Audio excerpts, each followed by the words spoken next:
सोन्याच्या दरामध्ये तब्बल 4,000 रुपयांची घसरण झालेली आहे। सध्या सोनं प्रति तोळा 1 लाख रुपयांवर आहे, तर चांदीचा दर 3,000 रुपयांनी घसरलाय।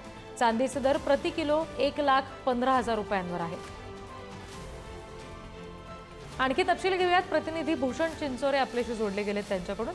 भूषण, आता नेमकं सोन्या चांदीच्या दरामध्ये ही जी घसरण झालेली आहे, काय नेमकं त्याच्या मागे कारण आहेत आणि मग त्याचा काय नेमका परिणाम ग्राहकांवर होतोय?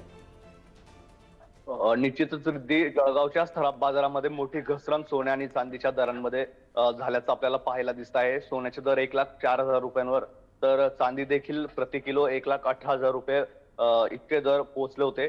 मात्र आता सोन्याचे जीएसटी विना दर जे आहेत ते प्रतितोळा 1 लाख, तर चांदीचे दर देखील प्रति किलो 1,15,000 रुपयांपर्यंत घसरलेले आहेत।